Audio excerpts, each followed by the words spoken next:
di dalam kitab Usfuriyah,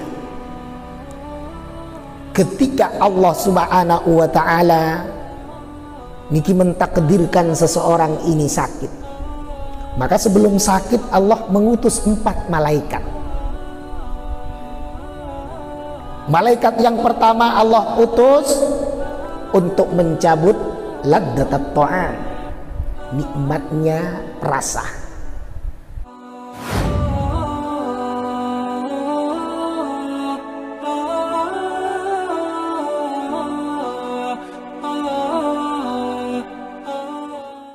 Orang sakit niki di dalam kitab Usfuriyah, di dalam kitab Usfuriyah,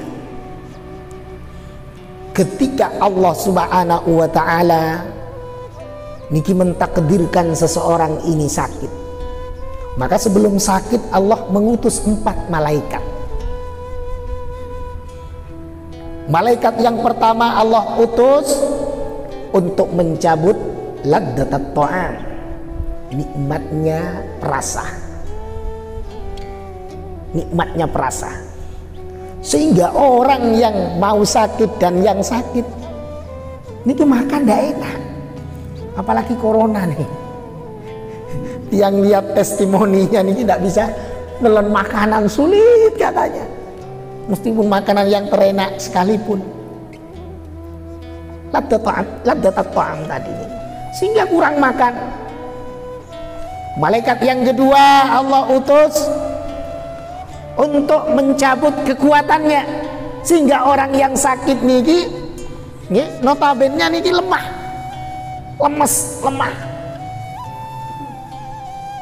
Kemudian Allah utus malaikat yang keempat untuk mengambil apa? Cahaya dari wajahnya, sehingga orang yang sakit niki pucet. Orang yang sakit pucet, tidak ada orang sakit seger niki. Kemudian Allah utus malaikat yang keempat untuk mencabut dosanya, mengambil dosa-dosanya. Dan itu berlangsung selama sakit. Ketika Allah Subhanahu wa ta'ala menghendaki orang niki sembuh, maka Allah mengutus malaikat tadi niki. Cuma dari keempat malaikat 3 yang Allah utus. Yang pertama, malaikat yang ditugaskan mencabut nikmat makanan. Allah perintahkan untuk mengembalikan nikmat makanan, sehingga orang berangsur-angsur mulai enak makan. Bahkan kadang habis sakit ini kemarut, kata orang Jawa. Tahu kemarut, Bu? Semua dimakan. Ini gitu. Kena.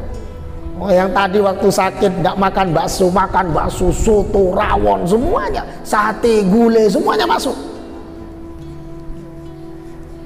Kemudian Allah utus malaikat yang kedua yang mencabut kekuatan. Allah kembalikan kekuatannya sehingga mulai bergerak enak, nyaman, ke kamar mandi sendiri, tidak perlu dipapa, kemana-mana sendiri, tidak perlu dibantu.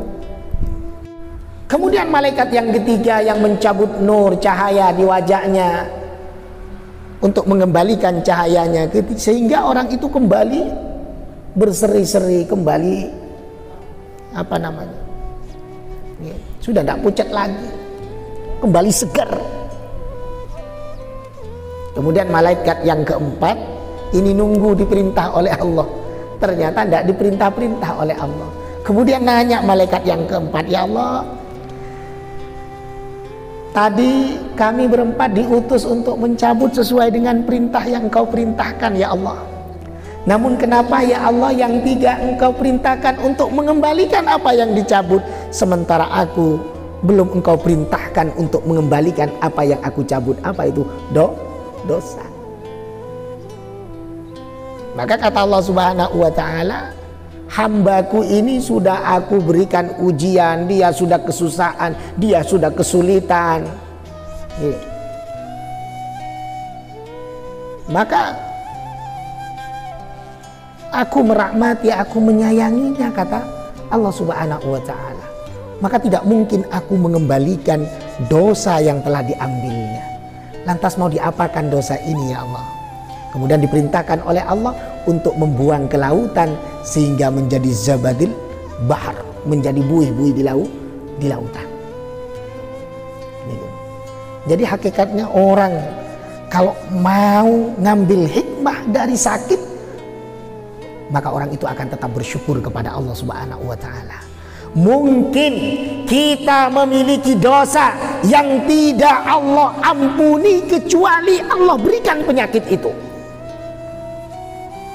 Mungkin kita memiliki dosa, istighfar kita nih tidak cukup untuk mengampuni dosa kita kecuali Allah uji dulu dengan penyakit itu sehingga dosanya diampuni oleh Allah Subhanahu wa taala.